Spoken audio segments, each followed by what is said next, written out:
बिस्मिल्लाहिर्रहमानिर्रहीम। Chapter number 8 है mechanics, introduction to mechanics by Q K Gauri, और चैप्टर नंबर 8 है रेक्टिलिनियर मोशन। ये वो चैप्टर है जो मैकेनिक्स के इजी तरीन चैप्टर्स में से एक है। 8वां है या 7वां है, बाकी तो सारे थोड़े से डिफ़िकल्ट हैं। तो बहुत आसान है। Rectilinear motion of a body along a straight line, along a straight line. तो जब along a straight line motion है तो उसमें हमें एक ही वेरिएबल की ज़रूरत पेश आएगी। आमतौर पे आर होता है, आर वेक्टर हम लेते हैं एक्स आई प्लस वाई ए। तो जब मोशन एक ही डायरेक्शन में है, कोई भी डायरेक्शन ले लें, स्ट्रेट लाइन है, तो हम इसको क्या ले लेंगे, एक्स एक्स। तो फिर हमने सिर्फ एक्स लेना है। पहले हमने पढ़ा था velocity is equal to D R by D T. अब वेलोसिटी आ जाएगी D x by D T. इसमें वेक्टर का साइन भी लगाने की कोई ज़रूरत नहीं, क्योंकि एक ही डायरेक्शन है, वही मैग्नीट्यूड होगी और वही वेलोसिटी होगी। तो हम लेते हैं कि लेट ओ बी, ये देखें, इसको मैंने पॉइंट को ले लिया ओ, पार्टिकल इधर को मूव कर रहा है, इसे हम ले लेंगे एक्स एक्सिस। तो let O be the fix point, O क्या है, be the fixed point and x be the position of the particle at any time t, be the position of the particle from O at any time t। then फिर हमारे पास इसकी velocity आएगी D x by D T, और acceleration आपको पता है ये होता है D we by D T. ऐसे भी लिख सकते हैं, और D we by D T, V की जगह पे ये भी लिख सकते हैं D x by D T. तो ये आ जाएगा D two X by D T square. और तीसरी बात है, अगर हम चेन रूल यूज़ करें तो ये देखें, एक्सेलरेशन है D we by D T.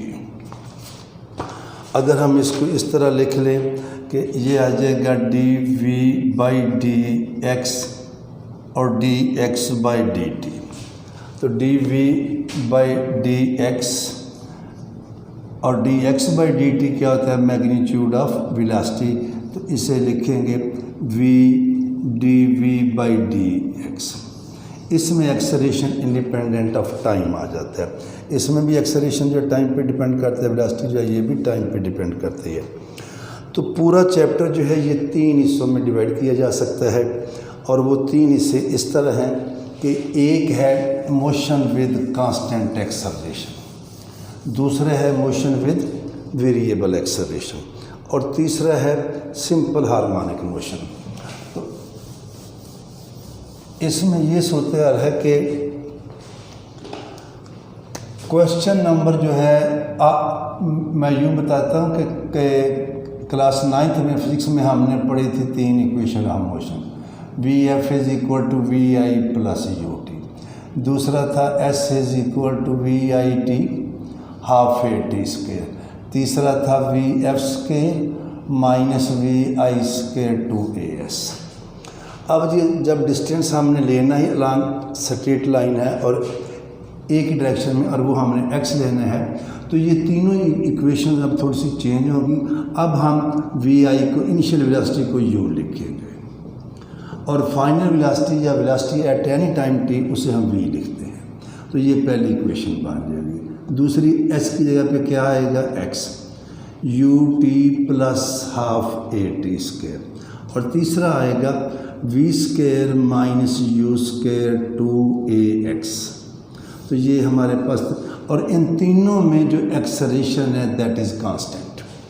तो पहला हमारा टॉपिक है मोशन विद कांस्टेंट एक्सेलरेशन, और ये जो अभी तो हम इन तीनों इक्वेशंस को डिराइव करेंगे। फिर क्वेश्चन नंबर 1 में बुक वाला कहता है कि इनको बाई ग्राफिकली भी डिराइव करें, वो तो हम छोड़ेंगे। तो क्वेश्चन नंबर 2 से लेके 9 तक जो क्वेश्चन है वो है कांस्टेंट एक्सेलरेशन के। फिर आएगा मोशन विद वेरिएबल एक्सेलरेशन, उसके क्वेश्चन हैं 10 से लेके 13 तक। 14 वाला मैं देखता हूँ, वो ज़रा देखना पड़ेगा वो 14 वाला इसमें आता है या उसमें आता है।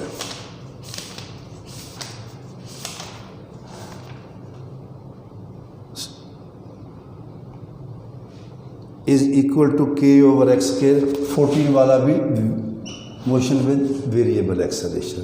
और एंड पे सवाल है 15 से लेके 19 तक, ये मोशन विद कांस्टेंट एक्सेलरेशन के हैं, ये मोशन विद वेरिएबल एक्सेलरेशन के हैं, और ये 5 सवाल किसके हैं, सिंपल हार्मोनिक मोशन के। तो फर्स्ट ऑफ ऑल हमारा टॉपिक है मोशन विद कांस्टेंट एक्सेलरेशन। क्या टॉपिक है? मोशन विद कांस्टेंट एक्सेलरेशन, जिसमें हम ये तीनों इक्वेशंस को डिराइव करेंगे।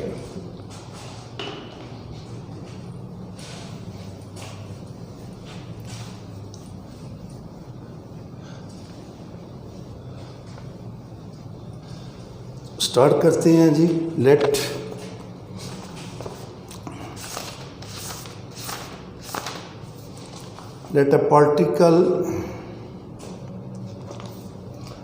a particle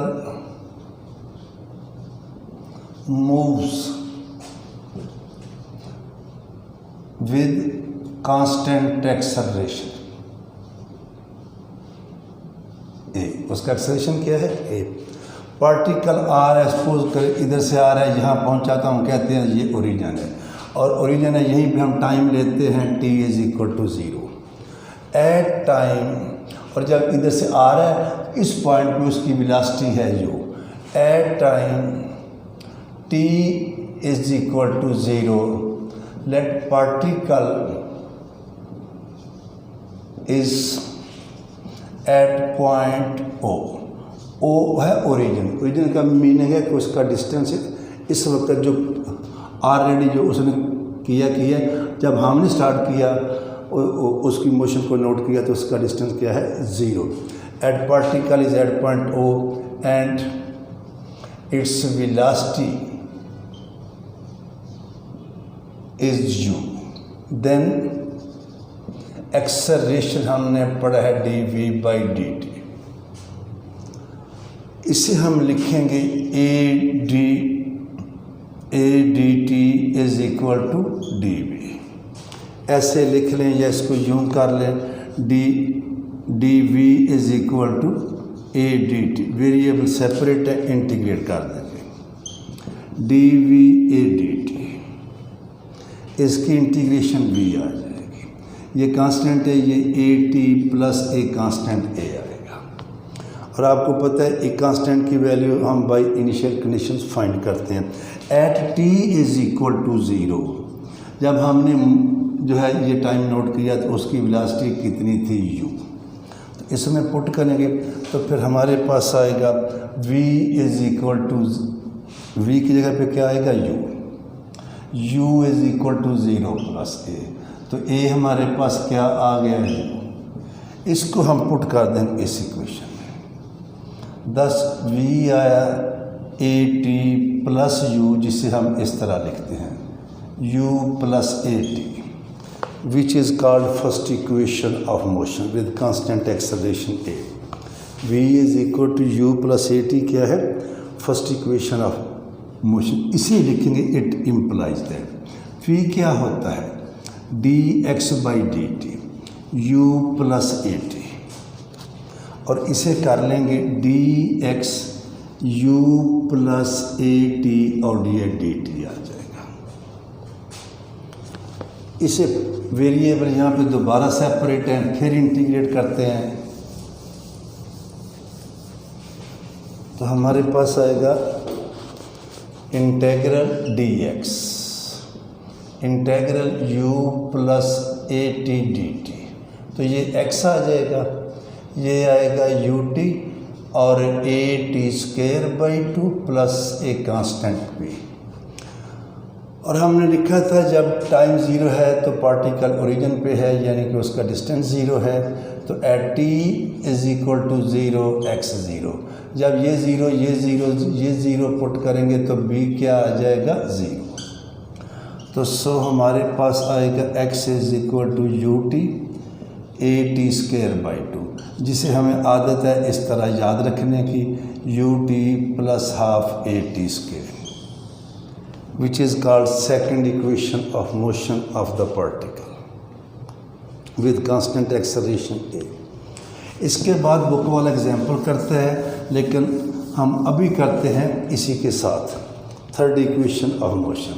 और उसके लिए अब हम लिखेंगे नाउ एक्सेलरेशन। आपको पता है थर्ड इक्वेशन ऑफ मोशन क्या है? मैट्रिक में हम यूँ करते हैं कि पहली जो हमने निकाली है v = u + at, वहाँ से t की वैल्यू निकाल के यहाँ पुट कर देते हैं। और थर्ड इक्वेशन ऑफ मोशन में t नहीं आता, तो हम लिखेंगे एक्सेलरेशन है dv/dt। इसे हमने अभी लिखा है v dv/dx।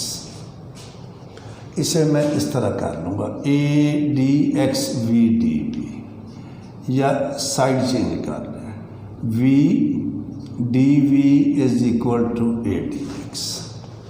इंटीग्रेट करें v dv a dx, a constant है, अंदर ले लें बाहर, तो ये आ जाएगा v²/2। ये dx है, ax + a कांस्टेंट हमने v लिया, अब मैं d ले लेता हूँ, c ले लें, d ले लें। अब वही वाली कंडीशन, स्टार्ट में जब x 0 था तो उसकी वेलोसिटी क्या थी, u, तो हमारे पास आएगा u²/2 0 + d, तो फिर d कितना आ गया, u। इस d की वैल्यू को यहाँ पुट करेंगे तो हमारे पास आएगा it implies that u²/2, sorry ये है यहाँ पुट कर लें v²/2 ax + u²/2, 2 से मल्टीप्लाई करेंगे v² 2ax, जिसे हम इस तरह याद रखते हैं v² - u² 2ax।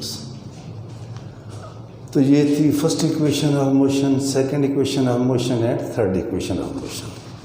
अब हम चलते हैं एक्सरसाइज पे, और एक्सरसाइज का है क्वेश्चन नंबर हमारे पास 2, और 2 है a particle moving in a straight line starts from rest. जब स्टार्ट्स फ्रॉम रेस्ट है तो इसका मतलब ये हुआ उसकी इनिशियल वेलोसिटी 0 है। ये है क्वेश्चन नंबर 2, u 0 है एंड इज एक्सेलरेटेड यूनिफॉर्मली, यानी कि कांस्टेंट है, to attain a velocity of 60 mile. ये है v 60 माइल्स पर आवर। पहले तो हम इसको करें, इसे करेंगे 60 ज़रा 1760 ये आ जाएंगे यार्ड्स, फिर 3 से करेंगे ये फीट आएगा, ये 60 मिनट आएगा और ये 60 सेकंड, तो यूनिट इसकी बन जाएगी फीट पर सेकंड। जिस तरह ऐसा ही सिस्टम में किलोमीटर पर आवर हो तो उसको हम मीटर पर सेकंड में चेंज करते हैं, इसे किस में करेंगे, फीट पर सेकंड में। ये तो इससे जाएगा, ये इससे जाएगा, तो ये बचा हमारे पास 3/6, 3 गया 2 से, और ये 176/2, तो ये आया 88 फीट पर सेकंड।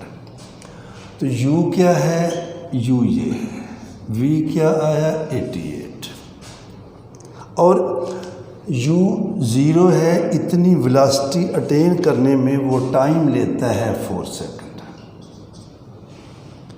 फाइंड द एक्सेलरेशन, यानी बहुत इजी हो गया है। अब कहते हैं फाइंड द एक्सेलरेशन। अब पहली इक्वेशन है जिसमें ये चारों चीज़ें आती हैं। एक्सेलरेशन फाइंड करना है, पहली में t भी है, v भी है, u भी, तो हम लिखेंगे v = u + 80। v की जगह पे 88 आएगा, u की जगह पे 0 आएगा और t की जगह पे 4। तो देखें ये 4a आया 88, a आएगा 88/4, तो ये आया 22 फीट पर second square. And the distance, और एक और चीज़ भी फाइंड करनी है, and the distance travelled by the particle in last 3 second. In distance travelled by the particle in last 4 second तक वो मूव करता है, आखिरी 3 सेकंड में जो फासला है वो हमने फाइंड करना है। तो ये जो है अब हम लेंगे, यूँ समझ लें कि पहले सेकंड में उसने इतना किया, दूसरे में इतना, तीसरे में ये, चौथे में, तो हमने ये फासला मालूम करना है। तो ये कैसे मालूम होगा? पहले निकालेंगे डिस्टेंस ट्रेवल्ड इन 1 सेकंड, तो वो ये आएगा इतना। फिर निकालेंगे डिस्टेंस ट्रेवल्ड इन 4 सेकंड, वो सारा आएगा। दूसरे से पहले वाला माइनस करेंगे तो आएगा distance travelled in last 3 second. Now distance यूँ कर लें, let S1 and S2 are distances covered by the particle